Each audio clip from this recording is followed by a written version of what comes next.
So before I do any paint stripping, I have to determine which paint stripper it's gonna work on this surface with the best results, and then move on from there. So in this case, this one here pretty much removes everything.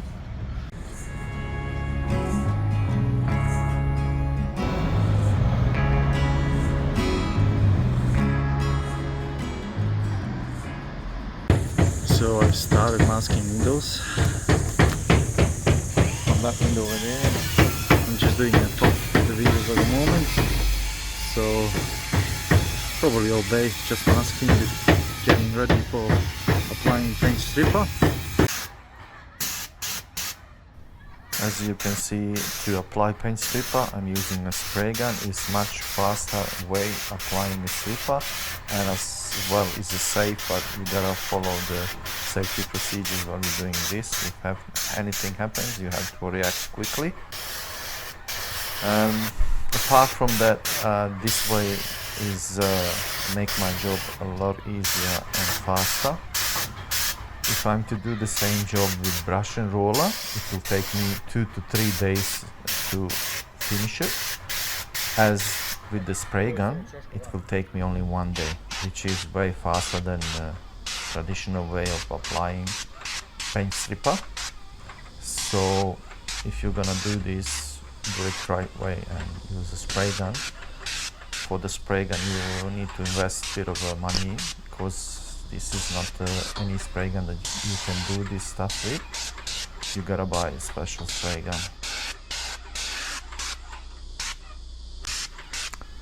So this is the second step of paint stripping. After you spray paint stripper, you apply the paper. Very important step to apply the paper. And when I'm applying a paper, I'm trying to smooth it nicely, evenly everywhere, and push all the air in between the paper and the paint stripper without pushing the paint stripper on the side of the paper.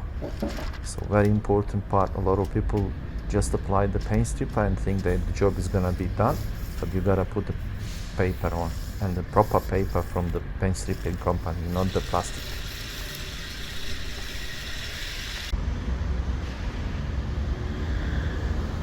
So this is how it looks after the paper's been applied on the paint stripper. So all we need to do now is just leave it for a couple of days to work its magic. Now we come to the most exciting part of the job, removing the paint from the walls. Actually, it's very satisfying watching it and doing it. All the paint pretty much comes off, and this wall and this job, it's not the paint, it's the waterproofing membrane that I put over the lime wash. So we had to remove all the waterproofing membrane, which was very thick membrane, and it was a bit of a challenge. So this is the result, how it looks like after sitting for a couple of days on the wall. The paint stripper pretty much removed everything, 80% of the paint.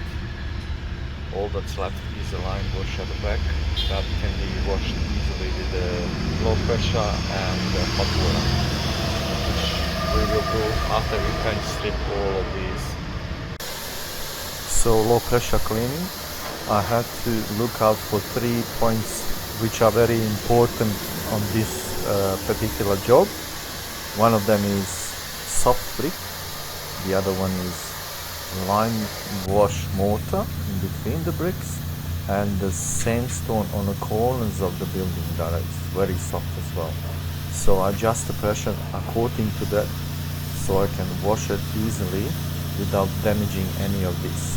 So we washed whatever we could wash with this low pressure. Some of the lime wash was still there, but didn't matter, because afterwards, after we clean all this, we apply a lime wash on this building, which come out very beautifully at the end. As I said, it looks beautiful at the end, and it is. As you can see, this is a lime wash once we applied it, and this is it for this time. Till next time, stay safe.